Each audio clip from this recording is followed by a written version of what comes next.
का जिक्र प्रधानमंत्री कर रहे थे कि उनका मन अभी सिर्फ और सिर्फ उन वैज्ञानिकों के बीच जाना है, उनसे मुलाकात करने का है। तो वो घड़ी आ गई है जब प्रधानमंत्री उन तमाम वैज्ञानिकों के बीच मौजूद हैं और फूलों का गुलदस्ता देकर इसरो के जो प्रमुख हैं डॉक्टर एस सोमनाथ, उन्होंने स्वागत किया प्रधानमंत्री का। और वो आइस ट्रैक में प्रधानमंत्री पहुंच चुके हैं। आइस ट्रैक के तमाम वैज्ञानिक जो इस मिशन से जुड़े हुए थे और साथ साथ इसरो के कुछ पूर्व प्रमुख भी इस दौरान हम देख पा रहा हूं कि सब मौजूद हैं। और प्रधानमंत्री बधाइयां देते हुए डॉक्टर एस सोमनाथ को और तमाम वैज्ञानिकों को भी, ये एक बहुत बड़ी उपलब्धि है। आप समझ सकते हैं कि भारत ने वो कर दिखाया है जो पूरी दुनिया चाह रही थी, बड़े बड़े देश चाह रहे थे। और इस मिशन की सफलता से कुछ दिन पहले ही रूस की तरफ से भी उसी जगह पे साउथ पोल पे भी लूना 25 मिशन भेजा गया था, लेकिन वो कामयाब नहीं हो पाया। लेकिन भारत ने बहुत ही कम लागत में एक निश्चित समय अवधि में इस मिशन को कामयाब करके दिखाया है। और हम जानते हैं कि जब हमारा चंद्रयान 3 मिशन कामयाब हो रहा था, उस वक्त प्रधानमंत्री जोहानिसबर्ग में थे और प्रधानमंत्री खुद भी वर्चुअली इस पूरे कार्यक्रम में शामिल हुए थे। उन्होंने उस वक्त भी वैज्ञानिकों को संबोधित किया था। और आज जबकि वो दक्षिण अफ्रीका में ब्रिक्स और ग्रीस की अपनी 2 देशों की सफल यात्रा के बाद जब पहुंचे, तो बजाय दिल्ली आने के वो सीधे बेंगलुरु पहुंचे। बेंगलुरु में एयरपोर्ट पर उन्होंने वहां मौजूद हजारों की तादाद में लोगों को संबोधित किया। बहुत ही संक्षिप्त बातें उन्होंने वहां रखी। उन्होंने कहा कि मैं यहाँ अपनी बातें इसलिए ज़्यादा नहीं कहूँगा क्योंकि मेरा मन उन वैज्ञानिकों से मिलने के लिए आतुर हो रहा है। मैं वहाँ जाके उनसे मिलूंगा, उनसे बातें करूँगा, उनके अनुभवों को आत्मसात करूँगा, साझा करूँगा।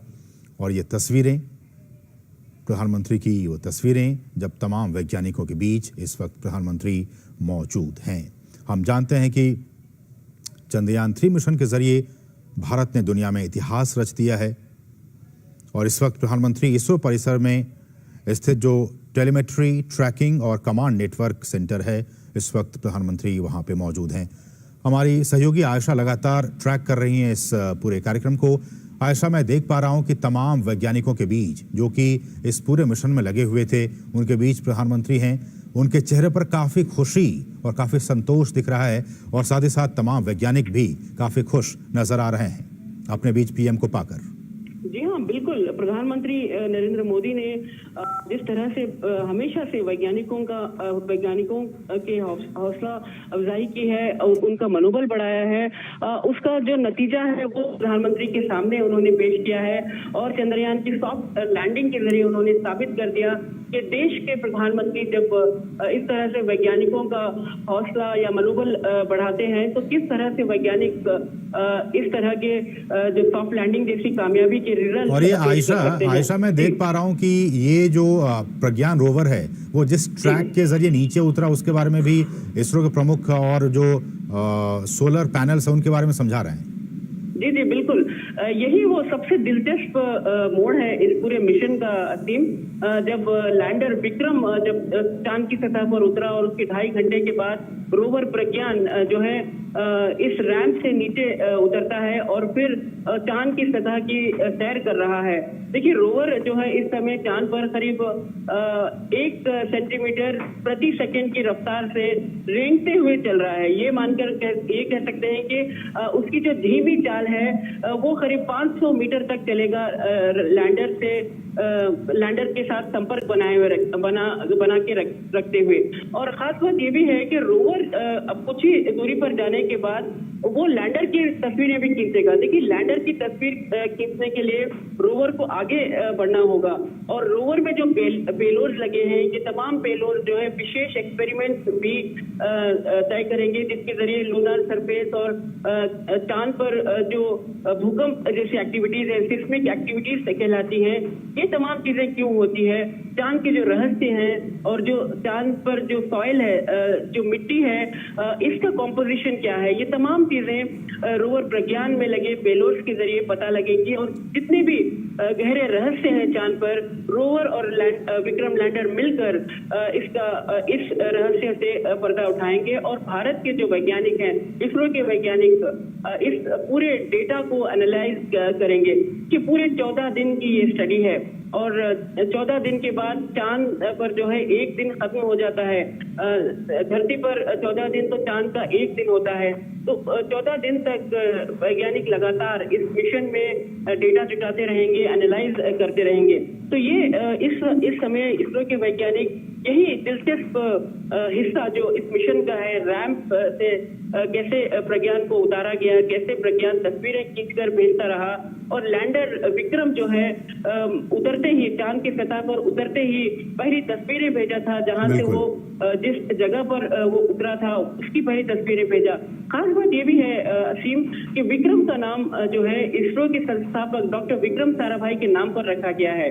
और आज डॉक्टर विक्रम साराभाई ने जो सपना देखा था भारत को स्पेस क्षेत्र में एक माइलस्टोन, एक ऊंचाई पर पहुंचाने की, वो इसरो के वैज्ञानिक आज इसे सफलतापूर्वक कर दिखा रहे हैं। और रही बात G20 की, जैसे कि हम बात कर रहे थे, प्रधानमंत्री नरेंद्र मोदी ने भारत की अध्यक्षता में G20 का जो मोटो है वसुधैव कुटुंबकम, उसको अंग्रेजी में अगर हम ट्रांसलेट करें तो वन अर्थ वन फैमिली, और इसके साथ वन स्पेस भी जोड़ दिया है। यानी एक धरती, एक कुटुंब और एक स्पेस क्षेत्र, एक अंतरिक्ष, यानी अंतरिक्ष भी वो क्षेत्र अब इस पूरे मोटो के साथ जुड़ गया है। क्योंकि अंतरिक्ष टेक्नोलॉजी मानवता की उन्नति के लिए, विकास के लिए, हर देश के विकास के, न केवल भारत बल्कि जो दूसरे देश हैं वो भी चाहते हैं कि अंतरिक्ष की टेक्नोलॉजी जो है उसका इस्तेमाल कर सके। देखिए, प्रधानमंत्री नरेंद्र मोदी पिछले कुछ सालों में जिस तरह से नेविगेशन सैटेलाइट पर नजर बनाए रखी, जिस तरह से भारत ने डिजास्टर मैनेजमेंट पर एक मजबूती, एक पकड़ हासिल की है, जिसके जरिए जितने भी बड़े तूफान हो, जितने भी बड़े साइक्लोन आते हो, ये सैटेलाइट के डेटा के जरिए पहले अलर्ट घोषित होता है और इसमें कम से कम जानमाल का नुकसान हो रहा है। ये जो है पिछले 9 या 10 साल में हम अगर देखें तो इसरो ने इस टेक्नोलॉजी को, वेदर मॉनिटरिंग टेक्नोलॉजी और जो डिजास्टर वार्निंग की टेक्नोलॉजी है, इसको भरपूर डेवलप किया है, जो भारत ने दर्शाया है कि कैसे बिपरजॉय तूफान के दौरान भी कम से कम जानमाल का नुकसान हो, और टेक्नोलॉजी का इस्तेमाल करते हुए इस तरह के साइक्लोन, इस तरह के डिजास्टर से बचे। और ये जो टेलीमेडिसिन की बात कहें, टेली एजुकेशन की बात कहें, ये तमाम चीजें इस स्पेस टेक्नोलॉजी का नतीजा है। और एक के बाद एक जो सैटेलाइट भारत लॉन्च कर रहा है, उसके जरिए प्रधानमंत्री नरेंद्र मोदी विकास को जो दिशा देते हैं, उसमें भारत स्पेस टेक्नोलॉजी का भरपूर इस्तेमाल कर रहा है। बिल्कुल। ऐसे में आयशा, चंद्रयान 3 की सफलता के बाद जब इसरो प्रमुख उस दिन प्रेस को संबोधित भी कर रहे थे, उन्होंने कहा कि अब अगला मिशन हमारा जो सूर्य का है, आदित्य L1, उस पर काम करने का, और उसके बाद फिर हम दूसरे प्लैनेट जो है शुक्र ग्रह, उस पर भी जाएंगे। तो ये लगातार जो इसरो अपना कदम आगे बढ़ाते जा रहा है, उसमें प्रधानमंत्री का सपोर्ट, भारतीय लोगों का सपोर्ट और उनकी अपनी जो एक आत्मविश्वास है, वो लगातार इस दिशा में आगे बढ़ने के लिए भी उन्हें उत्साहित कर रहा है। जी हाँ, बिल्कुल। इसरो के पास एक के बाद एक मिशन तैयार हैं, और अब कुछ ही दिनों के बाद आदित्य मिशन लॉन्च होगा। और ये बहुत बड़ा मिशन है, क्योंकि इस मिशन के जरिए भी भारत उन तमाम क्षेत्र, उन तमाम इलाकों का जायजा लेगा सूरज के आसपास, और इसकी स्टडी करेगा, इसका अध्ययन करेगा। जो डेटा भारत जुटाएगा, ये भी माफ कीजिएगा, सूरज के कई रहस्यों से पर्दा उठाएगा। और खास बात यह है कि गगनयान मिशन, जो प्रधानमंत्री नरेंद्र मोदी के दिल के सबसे करीब है, गगनयान मिशन जो मानव मिशन है, मानव को स्पेस में भेजने का मिशन है, ये मिशन प्रधानमंत्री के लिए बहुत ही उनके दिल के करीब है। और प्रधानमंत्री नरेंद्र मोदी इस मिशन के लिए इसरो के वैज्ञानिकों को हमेशा प्रोत्साहित करते रहे हैं। और गगनयान मिशन हालांकि पूरी अपने ट्रैक पर चल रहा था, लेकिन कोविड के चलते कुछ हद तक इसकी डेडलाइन जो है उसे बदलनी पड़ी है। लेकिन इसरो के वैज्ञानिकों को इस बात का विश्वास है कि इसे अगले साल तक ये मिशन जो है ये भी तैयार हो जाएगा और भारत अपनी टेक्नोलॉजी का इस्तेमाल करते हुए, स्वदेशी टेक्नोलॉजी का इस्तेमाल करते हुए पहला भारतीय स्पेस में पहुंचेगा। देखिए, राकेश शर्मा जो है वो भारत के एस्ट्रोनॉट थे, लेकिन जो बिल्कुल भी ये लाइव तस्वीरें हम देख पा रहे हैं। प्रधानमंत्री उन तमाम वैज्ञानिकों के बीच पहुंच चुके हैं। हम इन तस्वीरों में देख पा रहे हैं सभी लोग ताली बजाकर प्रधानमंत्री का स्वागत करते हुए, और प्रधानमंत्री इन वैज्ञानिकों के बीच ये ही तस्वीर और इन्हीं क्षणों का, इन्हीं पलों का प्रधानमंत्री को भी इंतजार था और वैज्ञानिकों को भी इंतजार। हम देख सकते हैं कि महिला वैज्ञानिक भी इस दौरान वहाँ मौजूद हैं और इन तमाम वैज्ञानिकों के बीच ये लाइव तस्वीरें हैं बेंगलुरु से, टेलीमेट्री ट्रैकिंग और कमांड नेटवर्क सेंटर से।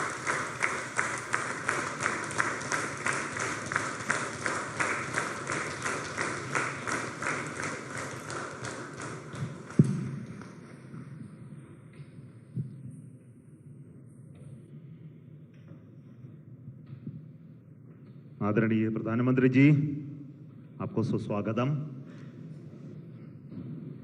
On 23rd of this month, August, we made history by landing on the moon. Chandrayaan-3 landed softly on the moon. We were very fortunate to have our Honorable Prime Minister, though away, he joined us live to greet us, to congratulate us, to be with us. And thank you so much for your presence during such a historic day.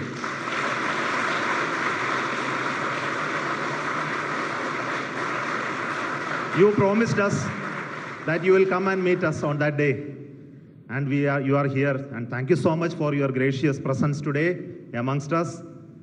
And today we look forward to your words of wisdom, your vision, your expectation from us, and for all those words we are at ears to you.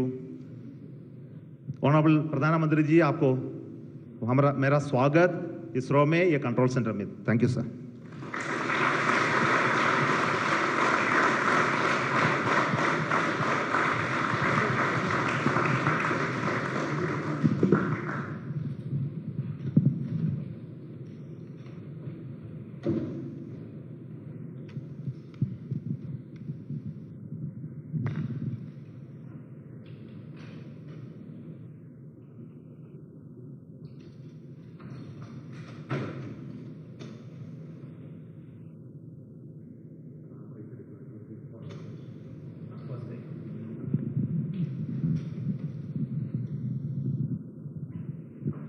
So we are seeing the ramp being deployed now.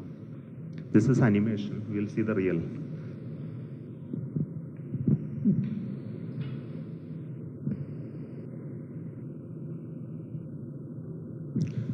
Next solar panel of the ramp of the rover Pragyan opens.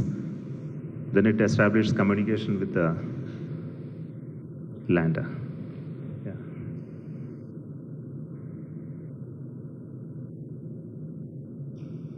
Then it slowly comes out. Now the rover has already moved 12 meters. So we'll see the onboard camera visuals. So this is a camera mounted on the side just before the ramp deployment. So what you're seeing is the deployment of the ramp with the rover mounted on that. The solar panel of the rover is deployed already, and it is getting released and moving towards moon cell.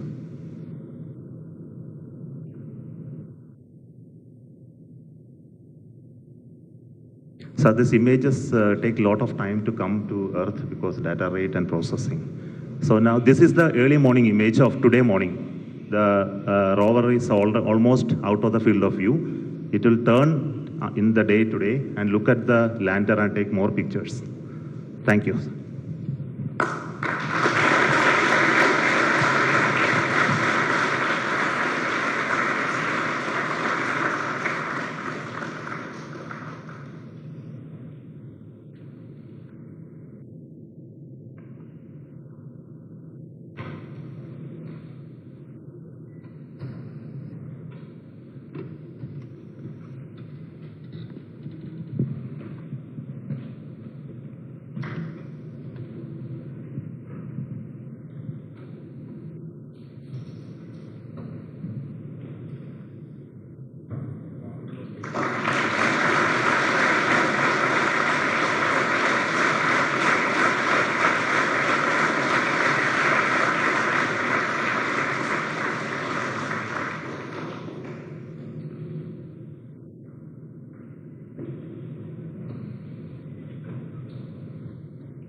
It shows the Indian flag on the wall.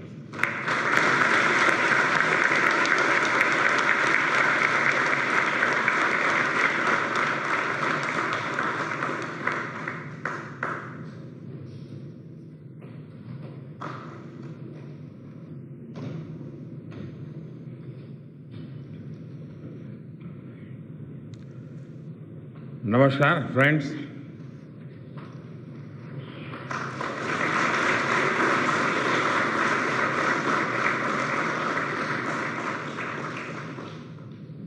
आप सभी के बीच आकर आज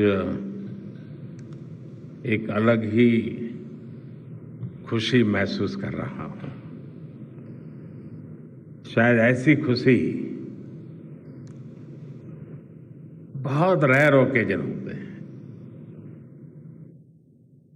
जब तन मन खुशियों से भर गया हो।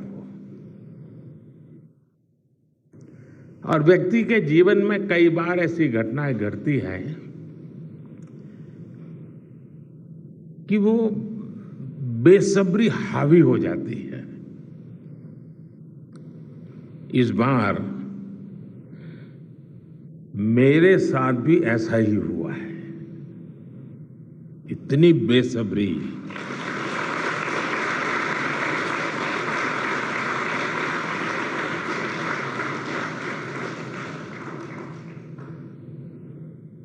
मैं साउथ अफ्रीका में था, फिर ग्रीस का कार्यक्रम था तो वहां चला गया, लेकिन मेरा मन पूरी तरह आपके साथ ही लगा हुआ था।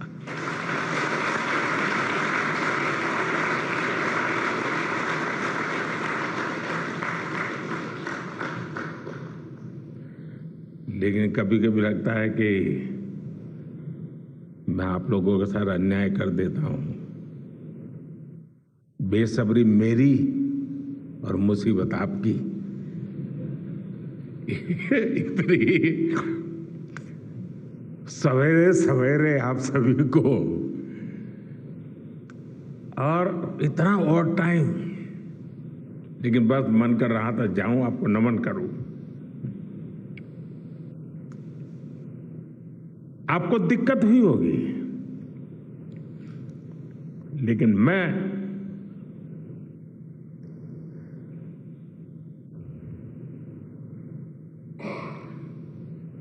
भारत में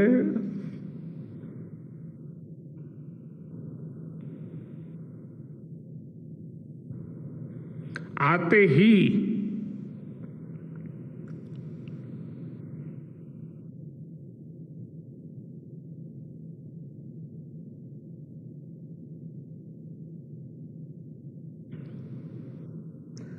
जल्द से जल्द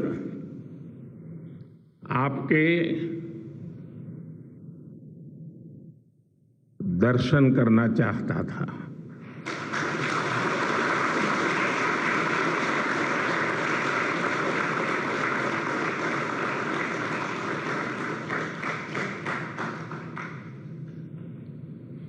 आप सबको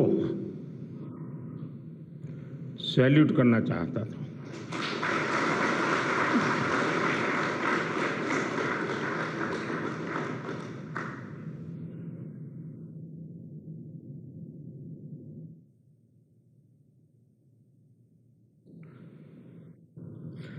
सैल्यूट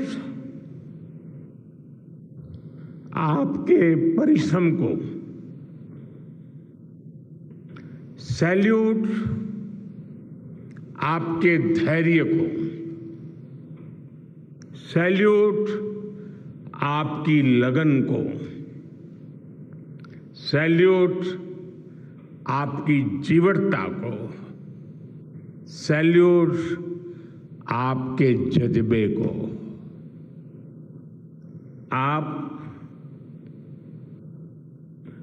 देश को जिस ऊंचाई पर लेकर गए हैं, ये कोई साधारण सफलता नहीं है। ये अनंत अंतरिक्ष में भारत के वैज्ञानिक सामर्थ्य का शंखनाद है।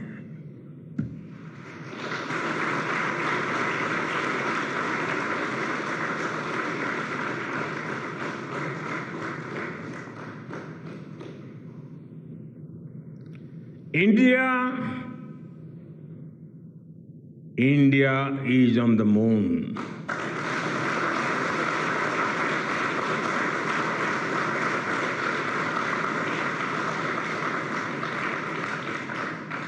We have our national pride placed on the moon.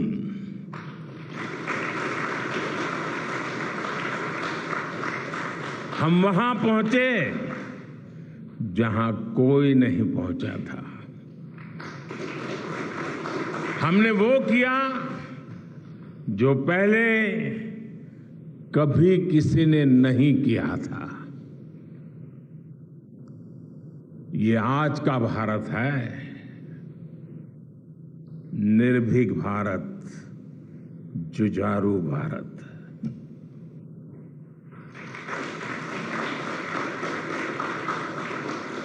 ये वो भारत है जो नया सोचता है, नए तरीके से सोचता है, जो डार्क जोन में जाकर भी दुनिया में रोशनी की किरण फैला देता है।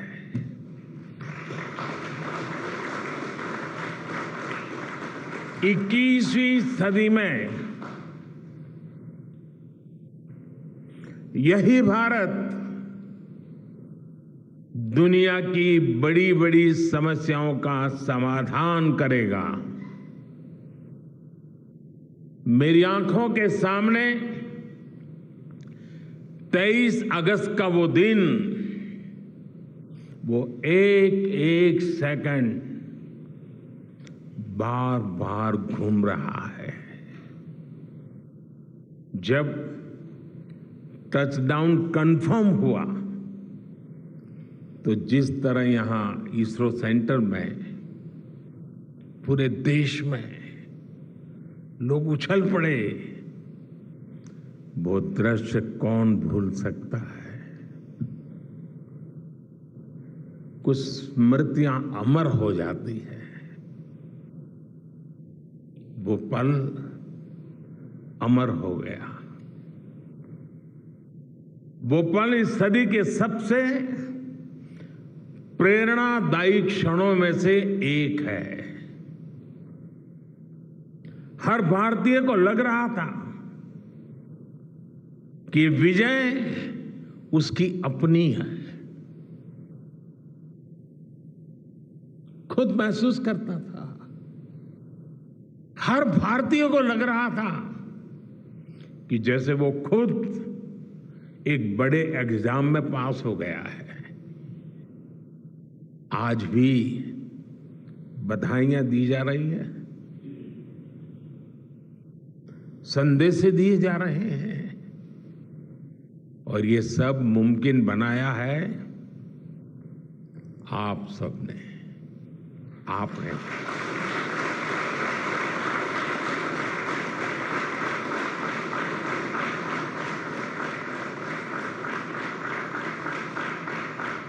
देश के मेरे वैज्ञानिकों ने ये मुमकिन बनाया है। मैं आप सबका जितना गुणगान करूं वो कम है। मैं आपकी जितनी सराहना करूं वो कम है। साथियों, मैंने वो फोटो देखी जिसमें हमारे मून लैंडर ने अंगद की तरह चंद्रमा पर मजबूती से अपना पैर जमाया हुआ है।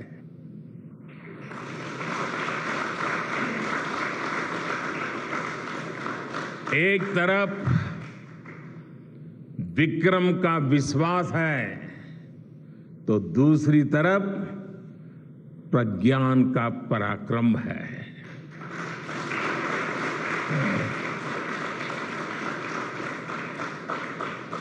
हमारा प्रज्ञान लगातार चंद्रमा पर अपने पद चिन्ह छोड़ रहा है। अलग अलग कैमरों से ली गई जो तस्वीरें अभी रिलीज हुई और मुझे देखने का सौभाग्य मिला, वो अद्भुत है। मानव सभ्यता में पहली बार धरती के लाखों साल के इतिहास में पहली बार उस स्थान की तस्वीर मानव अपनी आंखों से देख रहा है। और ये तस्वीर दुनिया को दिखाने का काम भारत ने किया है।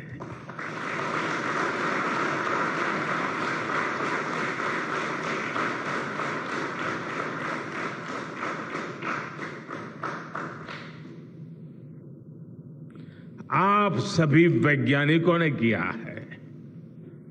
आज पूरी दुनिया भारत की साइंटिफिक स्पिरिट का,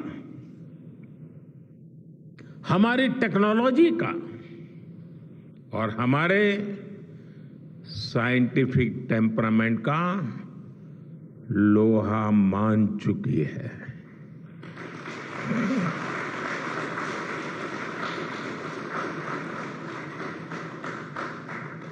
चंद्रयान महाअभियान सिर्फ भारत की नहीं बल्कि पूरी मानवता की सफलता है।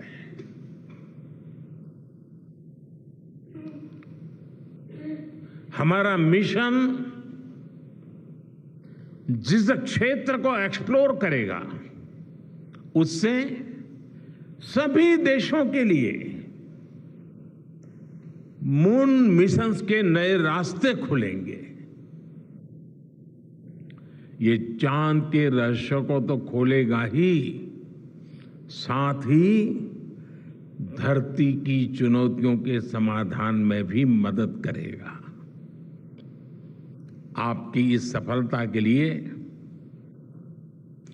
मैं एक बार फिर सभी वैज्ञानिकों को, टेक्नीशियंस, इंजीनियर्स और चंद्रयान महाअभियान से जुड़े सभी सदस्यों को बधाई देता हूं।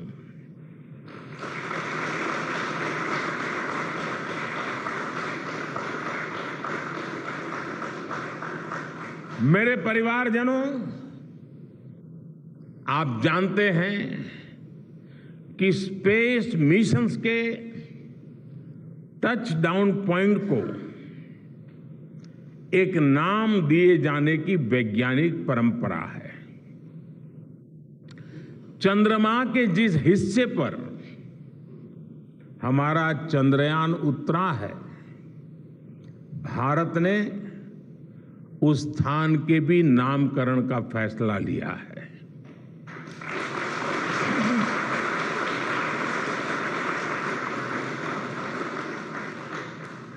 जिस स्थान पर चंद्रयान 3 का मून लैंडर उतरा है, अब उस पॉइंट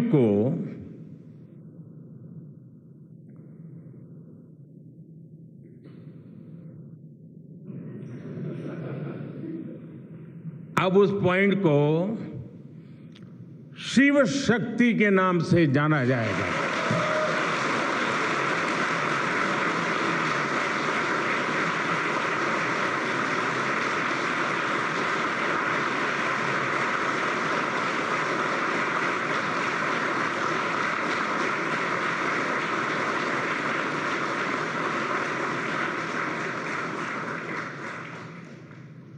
शिव में मानवता के कल्याण का संकल्प समाहित है और शक्ति से हमें उन संकल्पों को पूरा करने का सामर्थ्य मिलता है। चंद्रमा का शिव शक्ति पॉइंट हिमालय से कन्याकुमारी से जुड़े होने का बोध कराता है।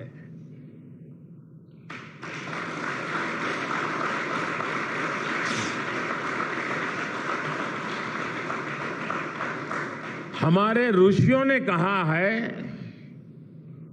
येन कर्माण्य पशो मनीषिणो यज्ञे कुण्वन्ति विद्येषु धीरः यत्पूर्व यक्षमन्तः प्रजानां तन्मे मनः शिव संकल्पम अस्तु। अर्थात जिस मन से हम कर्तव्य कर्म करते हैं, विचार और विज्ञान को गति देते हैं और जो सबके भीतर मौजूद है, वो मन शुभ और कल्याणकारी संकल्पों से जुड़े।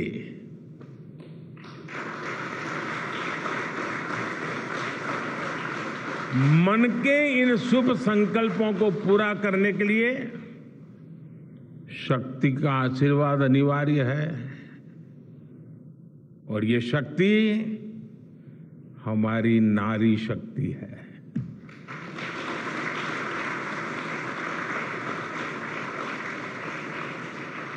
हमारी माताएं बहनें हैं।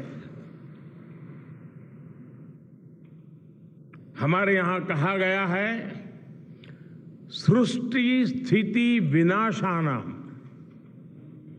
शक्ति भूते सनातनी। अर्थात निर्माण से प्रलय तक पूरी सृष्टि का आधार नारी शक्ति ही है।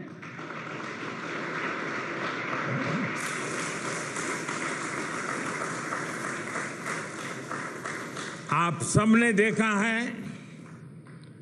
चंद्रयान 3 में देश ने, हमारी महिला वैज्ञानिकों ने, देश की नारी शक्ति ने कितनी बड़ी भूमिका निभाई है।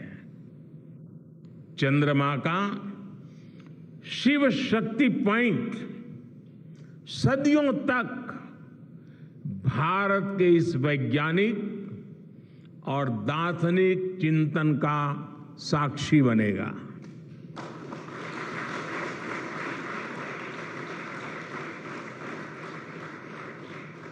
ये शिव शक्ति पॉइंट आने वाली पीढ़ियों को प्रेरणा देगा कि हमें विज्ञान का उपयोग मानवता के कल्याण के लिए ही करना है। मानवता का कल्याण, यही हमारा सुप्रीम कमिटमेंट है। साथियों, एक और नामकरण काफी समय से लंबित है। 4 साल पहले जब चंद्रयान 2 चंद्रमा के पास तक पहुंचा था, जहां उसके पदचिन्ह पड़े थे, तब ये प्रस्ताव था कि उस स्थान का नाम तय किया जाए।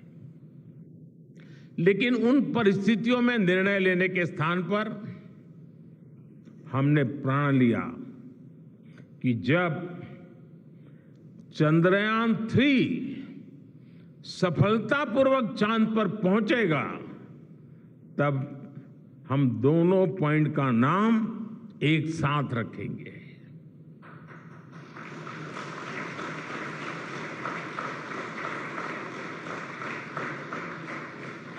और आज मुझे लगता है कि जब हर घर तिरंगा है, जब हर मन तिरंगा है और चांद पर भी तिरंगा है, तो तिरंगा के सिवाय चंद्रयान 2 से जुड़े उस स्थान को और क्या नाम दिया जा सकता है।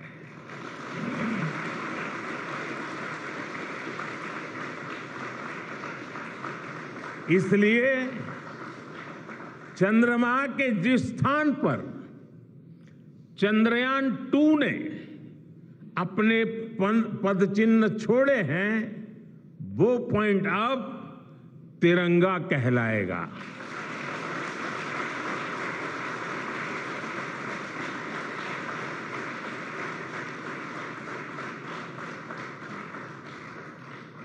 ये तिरंगा पॉइंट भारत के हर प्रयास की प्रेरणा बनेगा।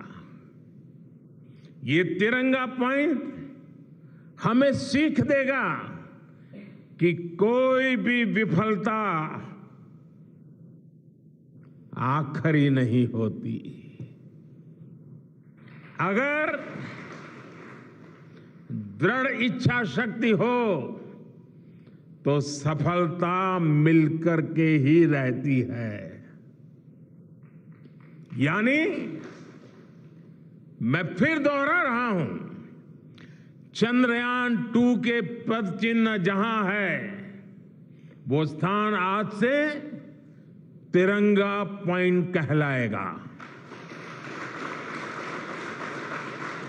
और जहां पर चंद्रयान 3 का मून लैंडर पहुंचा है, वो स्थान आज से शिव शक्ति पॉइंट कहलाएगा।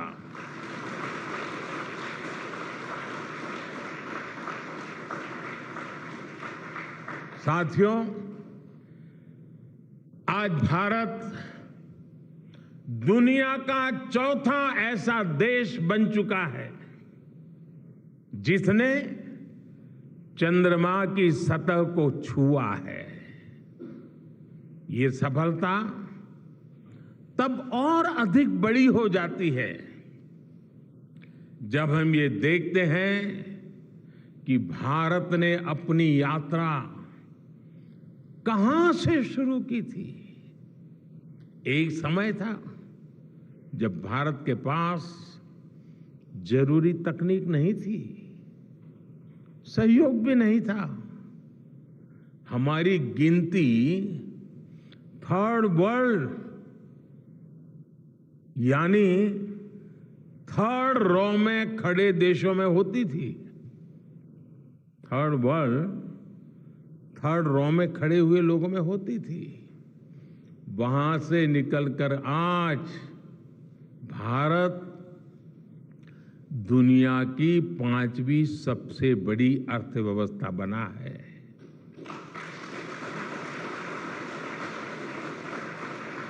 आज ट्रेड से लेकर टेक्नोलॉजी तक भारत की गिनती पहली पंक्ति यानी फर्स्ट रॉ में खड़े देशों में हो रही है। यानी थर्ड रॉ से फर्स्ट रॉ तक इस यात्रा में इसरो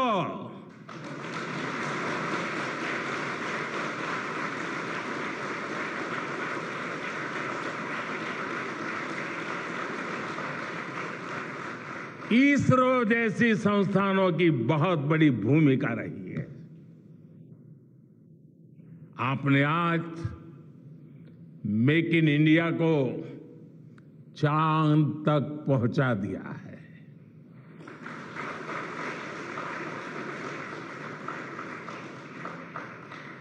मेरे परिवारजनों, मैं आज आपके बीच आकर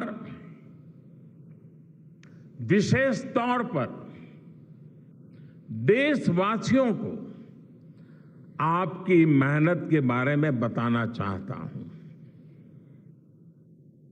जो मैं बातें बता रहा हूं वो आपके लिए नई नहीं है, लेकिन आपने जो किया है जो साधना की है वो देशवासियों को भी पता होना चाहिए। भारत के दक्षिण हिस्से से चंद्रमा के दक्षिणी ध्रुव तक चंद्रयान की ये यात्रा आसान नहीं थी।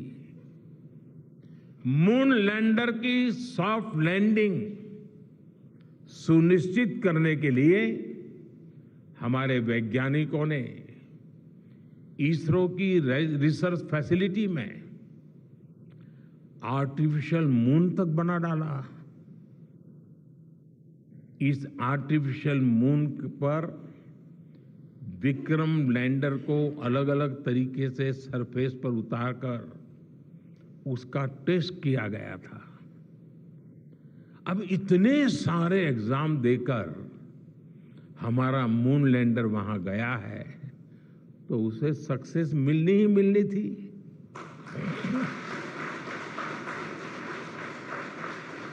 साथियों, आज जब मैं देखता हूं कि भारत की युवा पीढ़ी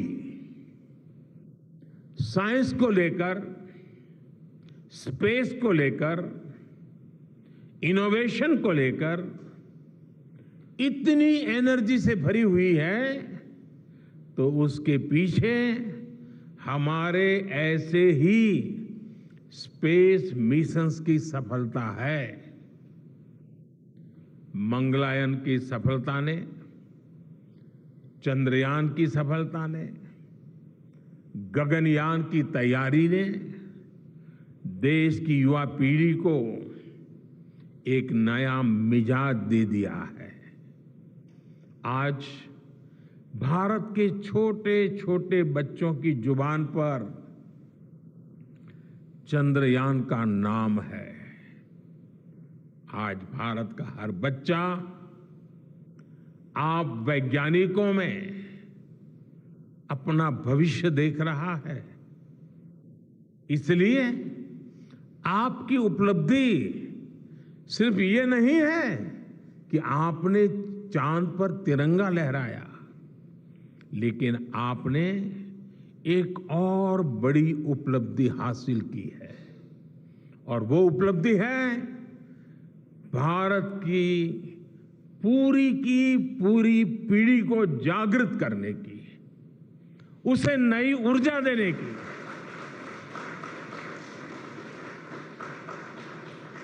आपने एक पूरी पीढ़ी पर अपनी इस सफलता की गहरी छाप छोड़ी है। आज से कोई भी बच्चा रात में जब चंद्रमा को देखेगा तो उसको विश्वास होगा कि जिस हौसले से मेरा देश चांद पर पहुंचा है, वही हौसला, वही जज्बा उस बच्चे के भीतर भी है, उस युवा के भीतर भी है। आज आपने भारत के बच्चों में आकांक्षाओं के जो बीज बोए हैं, कल वो वट वृक्ष बनेंगे और विकसित भारत की नींव बनेंगे।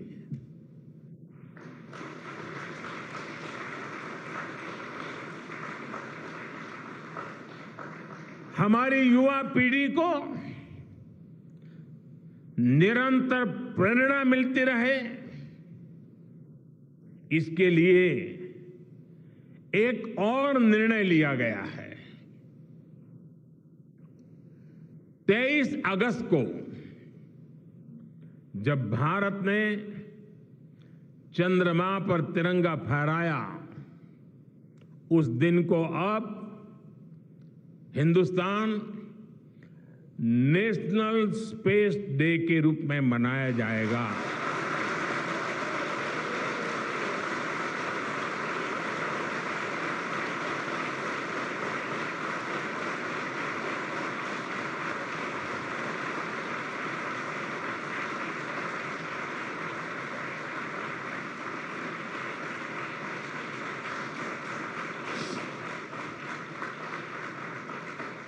जब हर वर्ष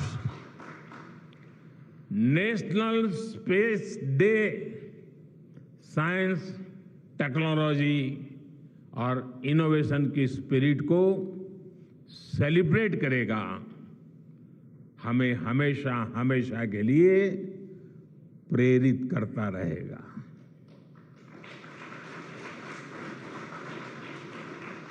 मेरे परिवारजनों, आप भी जानते हैं कि स्पेस सेक्टर का जो सामर्थ्य है वो सैटेलाइट लॉन्च करने या अंतरिक्ष की खोज से कहीं ज्यादा बड़ा है। स्पेस सेक्टर की एक बहुत बड़ी ताकत है जो मैं देखता हूं, वो है ईज ऑफ लिविंग और ईज ऑफ गवर्नेंस। आज देश में स्पेस एप्लीकेशंस को गवर्नेंस के हर पहलू से जोड़ने की दिशा में बहुत बड़ा काम हुआ है। आप लोगों ने जब मुझे प्रधानमंत्री के रूप में काम का दायित्व दिया, तो प्रधानमंत्री बनने के बाद मैंने भारत सरकार के जॉइंट सेक्रेटरी लेवल के ऑफिसर्स की स्पेस साइंटिस्ट के साथ एक वर्कशॉप करवाई थी और इसका मकसद ये था कि गवर्नेंस में, शासन व्यवस्था में ट्रांसपेरेंसी लाने में स्पेस सेक्टर की ताकत का ज्यादा से ज्यादा इस्तेमाल कैसे करें। तब किरण जी शायद हम लोगों के साथ काम करते थे। इसी का नतीजा था जब देश ने स्वच्छ भारत अभियान शुरू किया, शौचालयों का निर्माण शुरू किया, करोड़ों घरों को बनाने का अभियान चलाया। तो इन सब के मॉनिटरिंग के लिए, उसकी प्रगति के लिए स्पेस साइंस ने बहुत मदद की। आज देश में दूर दराज के इलाके में एजुकेशन, कम्युनिकेशन और हेल्थ सर्विसेज पहुंचाने में स्पेस सेक्टर की बहुत बड़ी भूमिका है। इन दिनों आजादी के अमृत महोत्सव के निमित्त जो जिले जिले में अमृत सरोवर बन रहे हैं, उसका भी टैगिंग, उसके भी मॉनिटरिंग स्पेस के द्वारा ही हो रही है। बिना स्पेस टेक्नोलॉजी के हम टेलीमेडिसिन और टेली एजुकेशन की कल्पना तक नहीं कर सकते। स्पेस साइंस ने देश के रिसोर्सेज के ऑप्टिमम यूटिलाइजेशन में भी बहुत मदद की है। हमारे देश के एग्रीकल्चर सेक्टर को ताकत देने में, मौसम का अनुमान लगाने में स्पेस सेक्टर जो मदद करता है वो देश का हर किसान जानता है। आज वो देख लेता है अपने मोबाइल पर अगले सप्ताह मौसम का क्या हाल है। देश के करोड़ों मछुआरों को आज नाविक सिस्टम से जो सटीक जानकारी मिल रही है वो भी आप ही की देन है। आज जब देश में बाढ़ आती है, कोई प्राकृतिक आपदा आती है, भूकंप आता है, तो हालात की गंभीरता का पता लगाने में आप सबसे पहले आगे आते हैं। जब साइक्लोन आता है तो हमारी सैटेलाइट्स उसका सारा रूट बताती है, सारी टाइमिंग बताती है और लोगों की जान भी बचती है, संपत्ति भी बचती है। और सिर्फ साइक्लोन के कारण जो संपत्ति बचती है ना, उसका अगर जोड़ लगा दें तो आज स्पेस का जो खर्चा है उससे वो ज्यादा हो जाता था।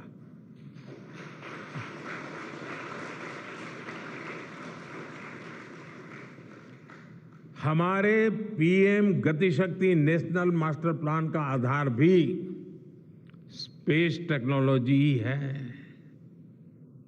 और आज दुनिया भारत के इस गतिशक्ति प्लेटफॉर्म का अध्ययन कर रही है कि प्लानिंग और मैनेजमेंट में ये प्लेटफॉर्म कितना उपयोगी हो सकता है। इससे प्रोजेक्ट्स की प्लानिंग, एजुकेशन और मॉनिटरिंग में काफी मदद मिल रही है।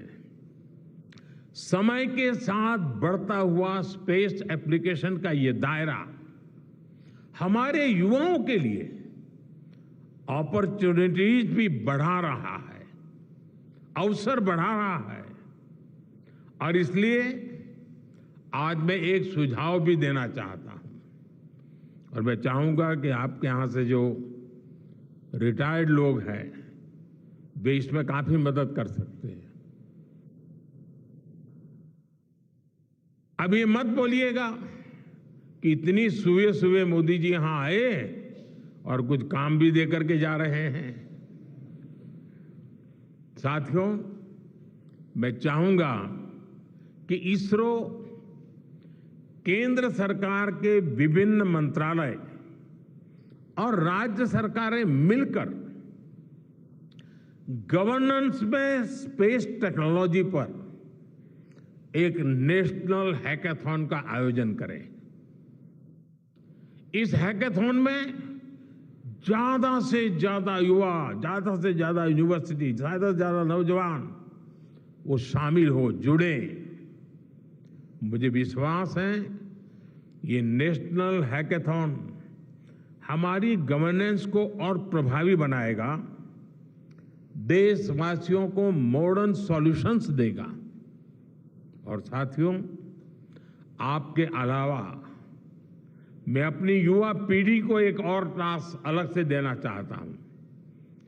और होमवर्क के दिए बिना बच्चों को काम करने का मजा नहीं आता है।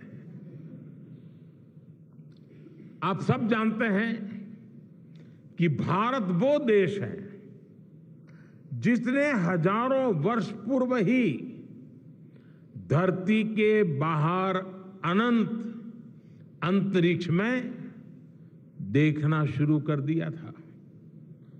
हमारे यहां सदियों पहले अनुसंधान परंपरा के आर्यभट्ट, ब्रह्मगुप्त, वराहमिहिर और भास्कराचार्य जैसे ऋषि मनीषी हुए थे। जब धरती के आकार को लेकर भ्रम था, तब आर्यभट्ट ने अपने महान ग्रंथ आर्यभट्टीय में धरती के गोलाकार होने के बारे में विस्तार से लिखा था।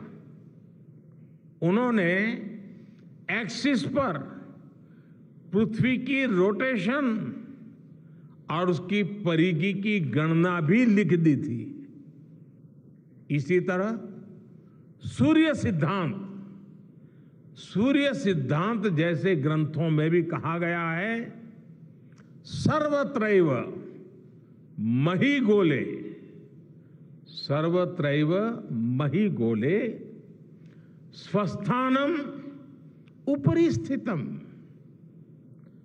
मन्यन्ते खेयतो गोलस तस्य क्व ऊर्ध्वं क्व वादः।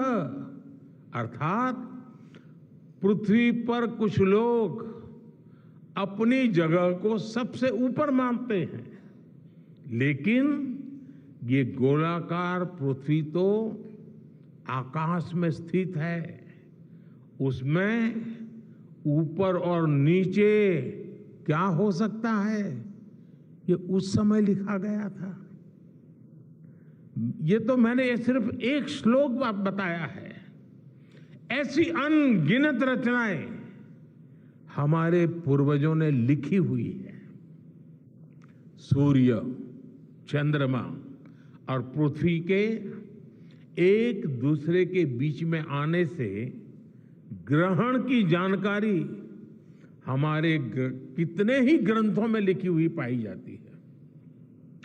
पृथ्वी के अलावा अन्य ग्रहों के आकार की गणनाएं, उनके मूवमेंट से जुड़ी जानकारी भी हमारे प्राचीन ग्रंथों में मिलती है। हमने ग्रहों और उपग्रहों की गति को लेकर इतना सूक्ष्म गणनाएं करने की वो काबिलियत हासिल की थी कि हमारे यहां सैकड़ों वर्ष आगे के पंचांग यानी कैलेंडर्स बनाए जाते थे। इसलिए मैं इससे जुड़ा एक टास्क अपनी नई पीढ़ी को देना चाहता हूं, स्कूल कॉलेज के बच्चों को देना चाहता हूं। मैं चाहता हूं कि भारत के शास्त्रों में जो खगोलीय सूत्र है उन्हें साइंटिफिकली प्रूव करने के लिए नए सिरे से उनके अध्ययन के लिए नई पीढ़ी आगे आए। ये हमारी विरासत के लिए भी जरूरी है और विज्ञान के लिए भी जरूरी है। आज जो स्कूल के, कॉलेज के, यूनिवर्सिटी के स्टूडेंट्स हैं, रिसर्चर्स हैं, उन पर एक तरह से ये दोहरा दायित्व है। भारत के पास विज्ञान के ज्ञान का जो खजाना है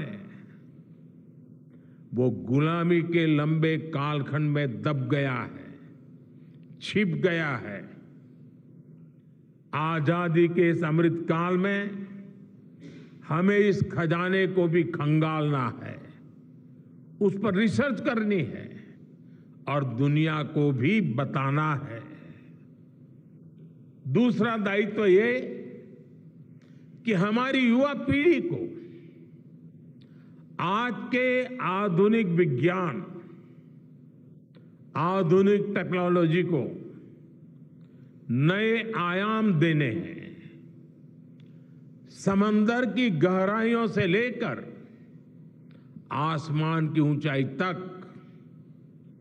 आसमान की ऊंचाई से लेकर अंतरिक्ष की गहराई तक आपके लिए करने के लिए बहुत कुछ है।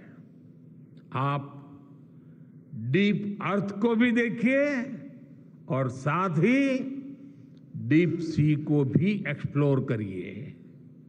आप नेक्स्ट जनरेशन कंप्यूटर बनाइए और साथ ही जेनेटिक इंजीनियरिंग में भी अपना सिक्का जमाइए।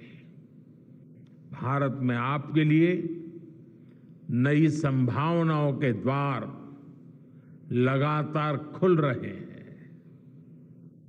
21वीं सदी के इस कालखंड में जो देश साइंस और टेक्नोलॉजी में बढ़त बना ले जाएगा, वो देश सबसे आगे बढ़ जाएगा। साथियों, आज बड़े बड़े एक्सपर्ट्स कह रहे हैं कि अगले कुछ वर्षों में भारत की स्पेस इंडस्ट्री $8 बिलियन से बढ़कर $16 बिलियन की हो जाएगी। सरकार भी इस बात की गंभीरता को समझते हुए स्पेस सेक्टर में लगातार रिफॉर्म कर रही है। हमारे युवा भी कमर कसकर तैयार है। आपको जानकर सुखद आश्चर्य होगा कि पिछले 4 साल में स्पेस सेक्टर में काम करने वाले स्टार्टअप्स की संख्या 4 से बढ़कर करीब करीब 150 हो गई है। हम कल्पना कर सकते हैं कि अनंत आकाश में कितनी अनंत संभावनाएं भारत का इंतजार कर रही हैं।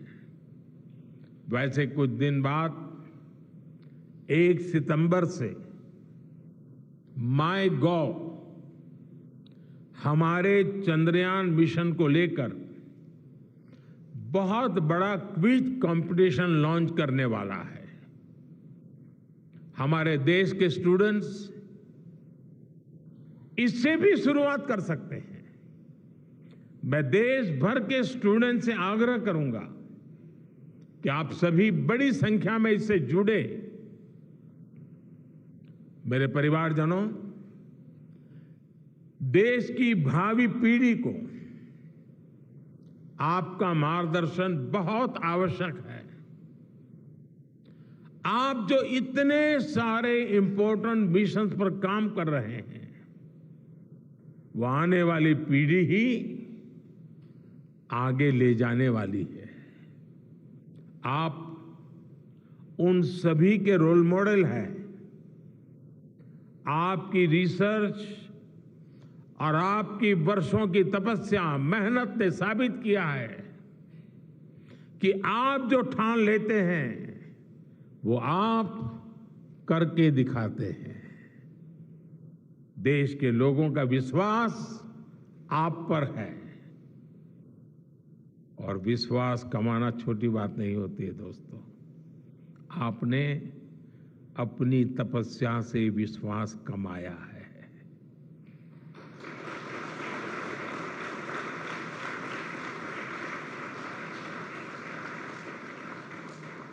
देश के लोगों का आशीर्वाद आप पर है। इसी आशीर्वाद की ताकत से, देश के प्रति इसी समर्पण भाव से भारत साइंस एंड टेक्नोलॉजी में ग्लोबल लीडर बनेगा।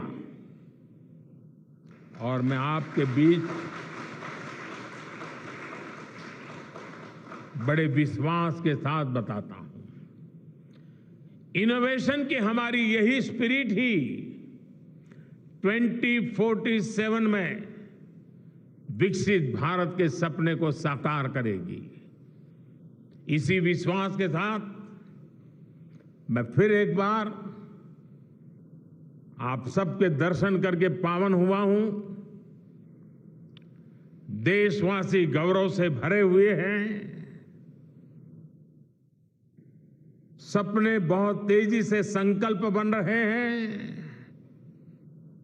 और आपका परिश्रम उन संकल्प को सिद्धि के तक ले जाने के लिए बहुत बड़ी प्रेरणा बन रहा है। आपको जितनी बधाई दूं कम है, जितना अभिनंदन करूं कम है। मेरी तरफ से, करोड़ों करोड़ों देशवासियों की तरफ से, दुनिया भर की साइंटिफिक कम्युनिटी की तरफ से अनेक अनेक धन्यवाद, बहुत बहुत शुभकामनाएं। भारत माता की, भारत माता की, भारत माता की। धन्यवाद।